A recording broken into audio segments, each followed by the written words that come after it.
Hello students, we are discussing about the first chapter in history, the rise of nationalism in Europe. In this chapter in previous lecture, we have discussed about the meaning of the nationalism and description about the figure of Frederick Sorio, as well as we have discussed about the European society. So these topics we have discussed. So next topic in this chapter is French Revolution and the idea of the nation. हम जब भी European history पढ़ते हैं तो उस समय French revolution को पढ़ना हमारे लिए बहुत ही मोस्ट इम्पॉर्टेंट होता है, क्योंकि फर्स्ट टाइम अपने राइट्स को लेकर पॉलिटिक्स लेवल पे क्वेश्चन उठाने का काम, ये जो वर्क थी ये सबसे पहले फ्रेंच रिवॉल्यूशन के दौरान ही उठाए गए थे। पहली बार किसी जगह पे किसी मोनार्क के, किसी किंग क्वींस के अगेंस्ट कॉन्स्टिट्यूशन अप्लाई हुआ। पहली बार किसी कंट्री में रिपब्लिक जैसे कॉन्सेप्ट देखने को मिलते हैं, राइट टू वोट देखने को मिलते हैं। तो ये पहली फर्स्ट टाइम फ्रांस में ये सारी घटनाएं देखने को मिलती हैं। इसलिए फ्रेंच सोसाइटी या फ्रेंच रिवॉल्यूशन को जानना हमारे लिए बहुत ही ज़रूरी होता है। तो हम क्लास नाइन्थ की में हिस्ट्री का ये टॉपिक हम लोग देख चुके हैं कि फ्रेंच रिवॉल्यूशन था क्या। तो एक शॉर्ट रिव्यू हम देख सकते हैं कि हम फ्रेंच रिवॉल्यूशन सोशल इशूज़ में हुआ था, क्योंकि पूरी सोसाइटी तीन पार्ट्स में डिवाइड थी, first state, second state and third state. इसमें प्रॉपर्टी का डिस्ट्रीब्यूशन देखा जाए तो 90% प्रॉपर्टी हमारे फर्स्ट एंड सेकंड स्टेट के पास थी एंड 10% की जो प्रॉपर्टी थी वो थर्ड स्टेट के पास थी। लेकिन इनमें हम टैक्सेस वगैरह की बात करें, पॉपुलेशन की बात करें, तो ये जो थर्ड स्टेट था ये पॉपुलेशन में सबसे ज़्यादा था, लगभग 90% पॉपुलेशन इसमें इन्वॉल्व थी।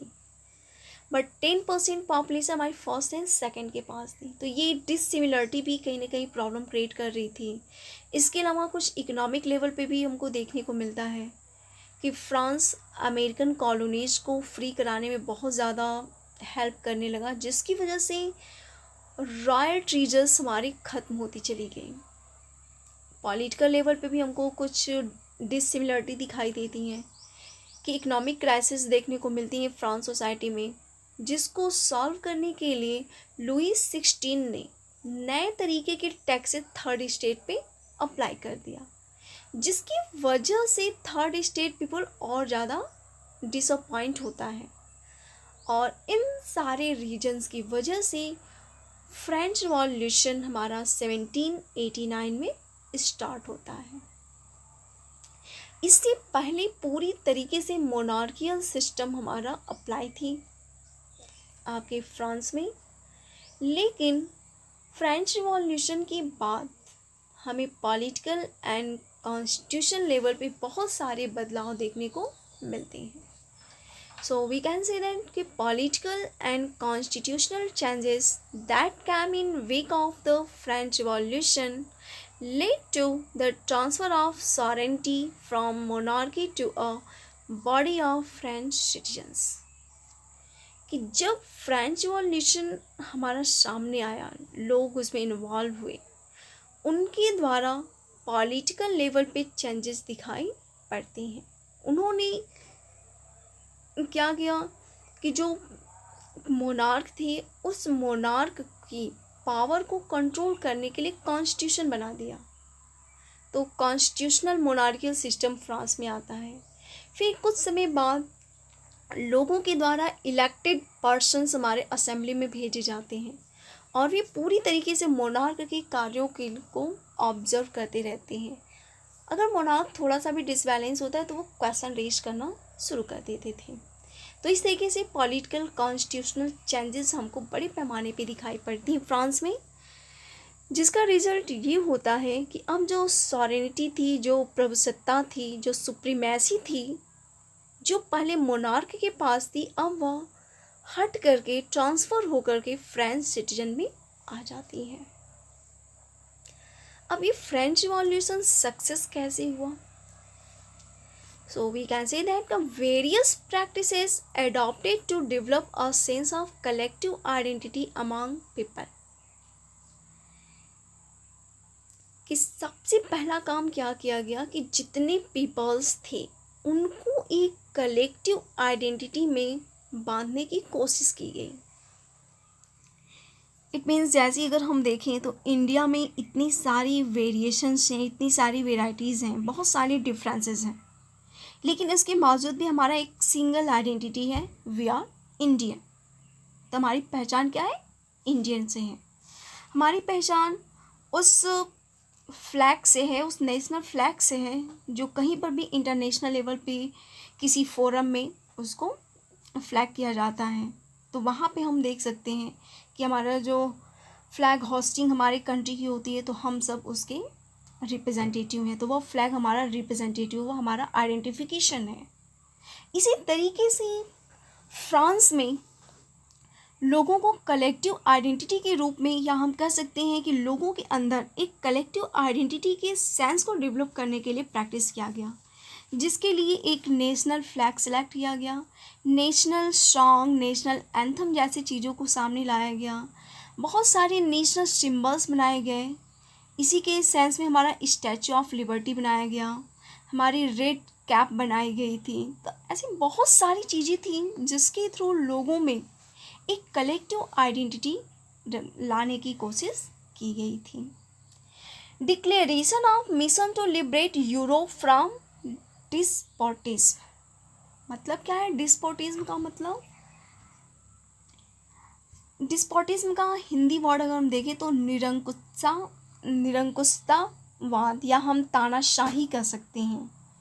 कि हमारी जो यूरोपियन सोसाइटी है, स्पेशली अगर हम फ्रांस की हम बात कर रहे हैं तो फ्रांस में जो किंग क्वींस का शासन था वह मनमाने तरीके से होता था।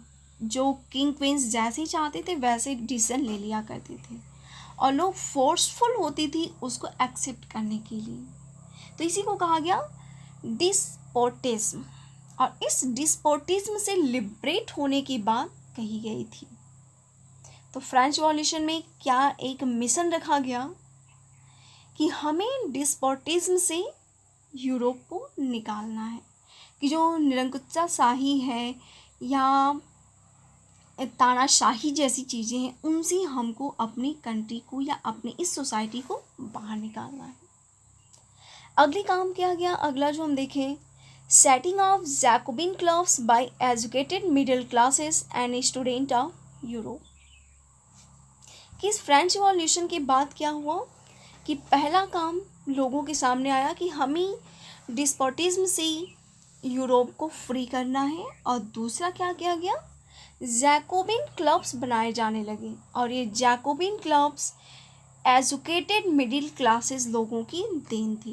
इन्हीं लोगों के द्वारा ये जैकोबिन क्लब का कॉन्सेप्ट रखा गया था। ऐसे क्लब बनाए गए जो पॉलिटिकल इश्यूज़ पे चर्चा करने लगे, फिर बाद में जाकर के वो जैकोबिन क्लब्स ही वहाँ पे पूरी सोसाइटी में, या हम कह सकते हैं कि पूरी पॉलिटिकल लेवल पे एक अच्छा खासा रिवॉल्यूशन लेकर आने की कोशिश करते हैं।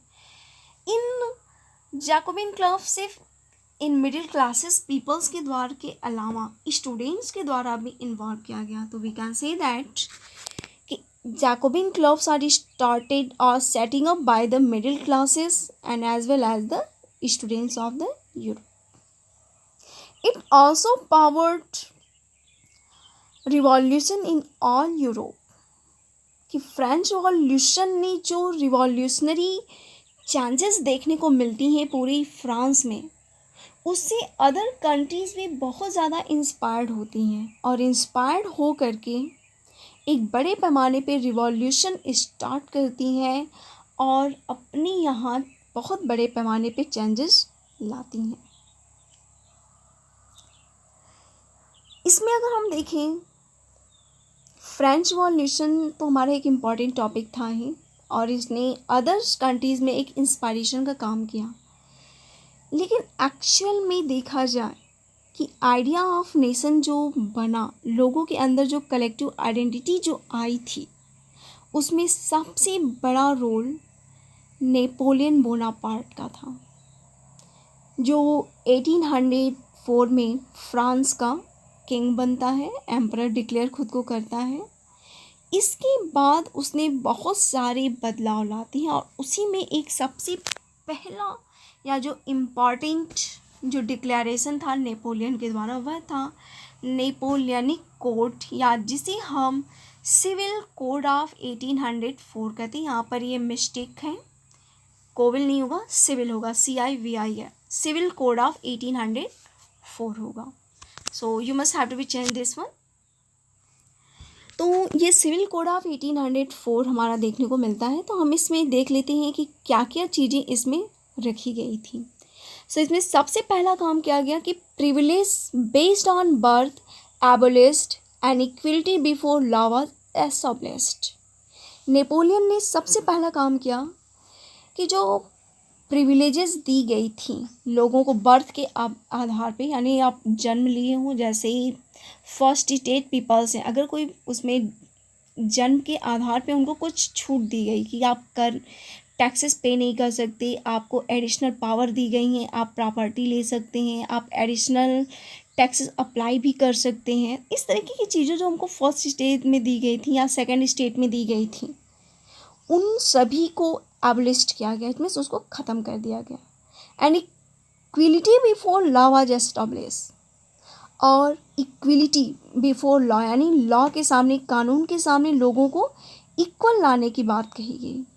तो हमको दो चीज़ देखने को मिलता है कि बर्थ बेस्ड जो प्रिविलेजेस थी उनको फिनिश किया गया और इक्वलिटी बिफोर लॉ को सामने लाया गया। दूसरी चीज़ कही गई, right to property was establish and federal system was abolished. कि राइट टू प्रॉपर्टी यानी हमें प्रॉपर्टी रखने का अधिकार है, इस तरीके की चीज़ों को एस्टैब्लिश किया गया।